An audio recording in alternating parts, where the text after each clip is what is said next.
segmen ini kita sudah membagikan cermin ajaib kepada penonton di studio. Tunjukkan cermin Anda. Teng-neng. Oke, ada 3 tanda yang harus Anda ketahui yang menunjukkan penuaan dini yang terjadi pada kulit Anda. Yang pertama adalah lihat pada mata Anda. Pada bagian pinggir atau sudut mata Anda, apakah ada kerutan? Ada dong kerutan.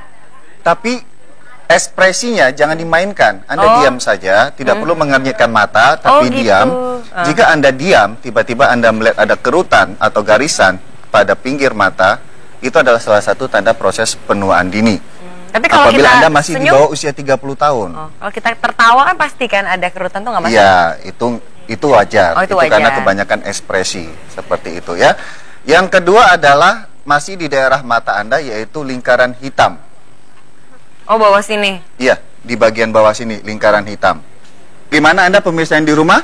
Anda mungkin bisa menggunakan cermin yang lebih besar ya, seperti itu. Itu ciri yang pertama. Yang kedua, Anda bisa melakukan gerakan seperti menarik jari dari atas sampai ke bawah pada kulit wajah.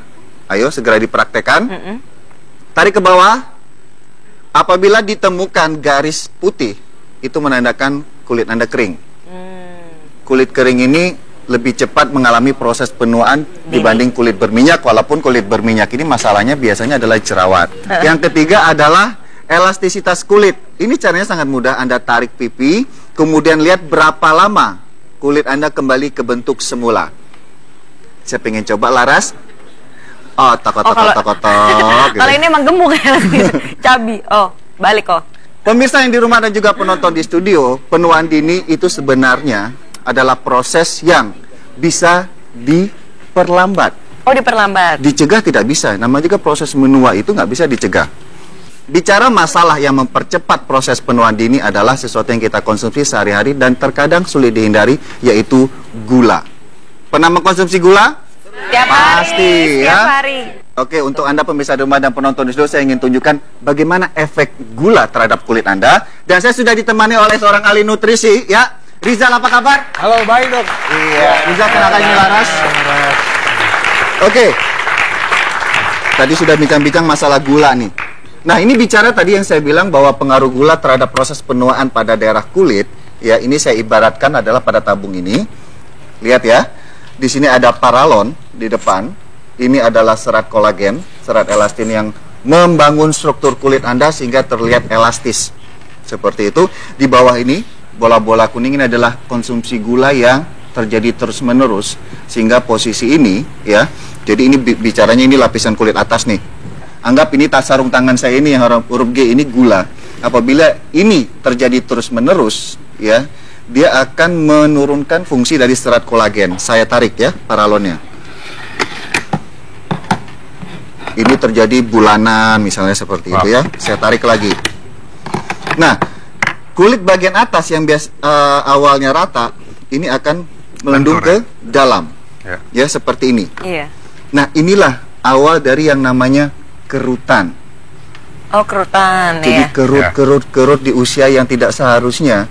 Ini bisa salah satu penyebabnya adalah konsumsi gula. Apa expert dari Rizal, dampak konsumsi gula yang berlebihan itu apa aja? Efek yang paling menakutkan sebenarnya dari gula adalah penyakit degeneratif sebenarnya. Mulai dari penyakit jantung ataupun penyakit diabetes. Penyakit di usia tua. Benar sekali. Oke, dan itu dialami di saat usia masih muda. Masih muda. Dikarenakan konsumsi gula yang berlebihan. Nah, bicara masalah konsumsi gula, ayo Laras, kita ke meja ini. Dan juga untuk Anda penonton yang di studio dan di rumah, kita tidak bisa menghindari gula. Bagaimanapun yang namanya ibu-ibu rumah tangga, Anda bertanggung jawab dalam menyajikan menu seorang ibu makanya pastinya itu, ya. saya Untuk keluarga banget. tercinta. Betul. Ya. Ini ada berbagai macam gula. Ini selalu menjadi pertanyaan. Ya. Yang paling bagus yang mana? Yang mana tuh? Itu harus sering Nah, itu dia. Nah, banyak orang menyangka teman-teman saya pikirnya yang paling bagus adalah ini. Gula merah. Kalau kita lagi di kafe atau di mana biasa ada brown sugar, ada white sugar. Oh iya betul. Ya, benar. Tapi di dalam klasifikasi gula, brown sugar ini termasuk kadar gula 97%.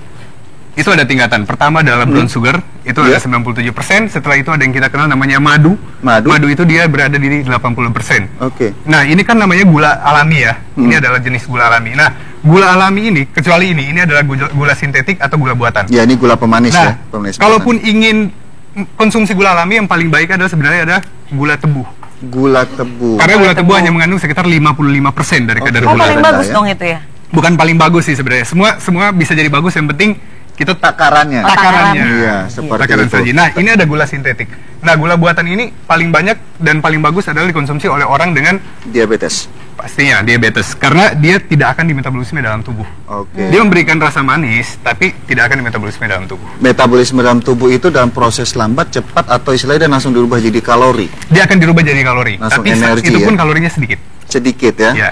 Takaran per hari, Zal, Ya, untuk kebutuhan gula. sebenarnya untuk kebutuhan gula kita Indonesia agak beda ya dengan American Heart Association. Itu mereka untuk perempuan berikan batas 26 gram sehari.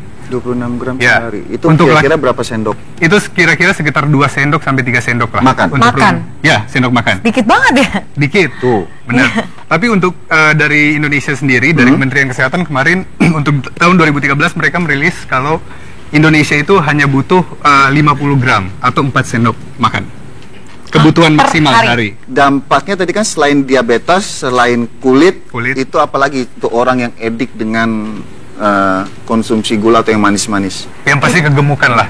Oke. Itu kenapa kita bilang itu suatu penyakit gitu, karena dari kegemukan ini itu bisa menyebabkan penyakit-penyakit yang lainnya pastinya, Dok. Nah, sekarang kita bergeser ke menu makanan ini. Nah, saya tanya Laras, di antara beras putih, beras merah, senangnya apa belakangan ini? Aku sih memang selalu di rumah konsumsi beras merah pasti kalau makan. Sebenarnya itu ada benarnya. Ya, kenapa pilihan kita jatuh ke beras merah? Itu karena jenis karbohidratnya beda. Ya, ini simple. Ini adalah karbohidrat kompleks. Kompleks, Artinya dia pelepasannya perlahan-lahan. Iya, lebih lama Jadi terasa kadar kenyang, gula, ya? kadar gula darah kita akan lebih terkontrol, dan impactnya adalah rasa kenyang kita akan lebih lama. Oke. Apalagi puasa, konsumsi ini pada waktu sahur termasuk Itu lebih bagus. lama terasa, Benar. jadi Oh, tidak iya. keroncongan di waktu yang tidak diinginkan. Sama halnya dengan roti gandum tadi. Sama Oke, aja? sama ya? Benar, sama halnya dengan gitu. seperti itu. Berarti Tapi- kadar gulanya Hah? juga lebih rendah kalau gandum gitu, roti gandum. Kadar gula kita nggak bisa bilang dia lebih rendah apa tidak ya. Itu Serat tergantung berarti ya? tergantung takarannya. Cuman dia jauh lebih baik karena punya serat. Oke, Punya tapi serat kadang yang jauh lebih baik. bicara masalah keju, susu, dan yogurt yang dianjurkan untuk meminimalkan kadar gula masuk ke dalam tubuh, itu apa aja? Sebenarnya jauh lebih baik adalah konsumsi yogurt. Yogurt. Karena yogurt juga punya serat yang kita bilang tadi ya. Oke. Ya, dan susu pun kita punya banyak kok produk susu yang mungkin low fat atau less sugar itu ada gitu. Tergantung Oke. labelnya. Nah, yang kita harus hindari Keju. sebenarnya adalah keju yang terlalu berlebihan. Biasanya keju itu terbuat dari butter, dari mentega, Oke. itu bisa lemak jauh bisa menumpuk di dalam tubuh kita, dan yang pasti akan mengakibatkan kegemukan dan pasti bisa menyumbat pembuluh darah kita pastinya kalau kolesterol kita tinggi. Nah, bicara masalah buah, kita lanjut Nah, ke ini manis-manis semua makanan nih. berikutnya. Kadang-kadang gini, ini bicara buah itu kandungan gula atau kalorinya tentunya beda-beda, ya. Banyak orang yang tidak menyadari ya, atau tidak, mereka biasa menyamakan antara buah gitu. Saya diet kok, saya konsumsi buah, tapi kok nggak, berat badannya nggak turun-turun gitu. Iya. Gulanya tetap gitu loh. Jadi gini, anggur ini dengan sangat menyesal adalah anggur adalah buah yang paling punya kadar gula yang paling tinggi. Kalau dari urutan nih ya, kalau Nah, kita bicara anggur. urutan yang sehari-hari, yang paling rendah sebenarnya adalah buah blueberry sama strawberry. Oh, stroberi. Itu dalam 100 gram dia cuma punya kadar sekitar 4 gram. Oke. 4,6 gram. Sedangkan anggur itu sendiri punya 16 gram. Oke. 4 kali lipat dari stroberi yang tadi. Nah, dianjurkan yang sebenarnya adalah pilihan ya. Pertama adalah pilihan dan kedua adalah takaran. Takaran, oke. Nah, yang paling dianjurkan adalah 2 cangkir maksimal dalam sehari. 2 cangkir buah. Misalnya ini pisang punya 10 gram ya. Pisang itu dipotong-potong jadi 2 cangkir. Itulah anjuran dari Itu mereka. maksimalnya ya untuk dikonsumsi. Apel, pir, Oke, apel berada di 10 gram. Setelah apel yang paling sering kita konsumsi adalah pisang. Pisang itu berada di 14 gram dalam 100 gram. Tinggi juga ya. semangka, Semangka lebih tinggi sedikit daripada pisang. karena lebih banyak rumor bahwa orang yang diabetes itu semangka dilarang sama sekali. Benar sekali. Ini bicara masalah konsumsi gula. Nah, solusinya untuk orang kecanduan yang suka manis-manis. Oke. Ya, solusinya yang pertama ya kita harus lihat label pastinya ya. Karena sekarang orang nggak terlepas dari yang namanya praktis, dok. Nah, kita udah tahu kan, misalnya gula 50 gram, label makanan di sini ada 8 gram, berarti kita masih punya sisa 42 gram untuk selanjutnya. Buah sangat disarankan karena apa? Buah punya serat dan vitamin. Ini bisa membantu untuk, terutama untuk orang yang lagi diet, tapi yang seperti kita bilang tadi, itu buah juga harus ada batasannya. Intinya adalah menjaga batasan-batasan makanan tersebut. Oh, yang penting dalam dihitung. sehari 50 gram aja gitu ya, kita hitung. Harus agak rumit dikit lah sebenarnya. Agak capek sih ya, Agak dikit-dikit capek. nyatat dulu, oh ini Itu udah benar. berapa.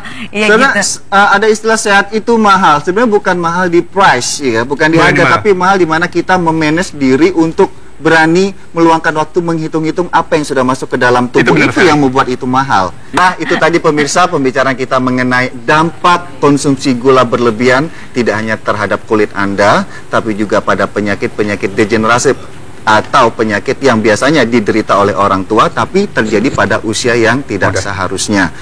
Kita tidak mungkin bisa menolak mengkonsumsi gula dalam kebutuhan sehari-hari, tapi secara bijaksana mulailah untuk membatasi konsumsi gula demi kesehatan Anda hari ini dan esok. Tetap di Dr. Os.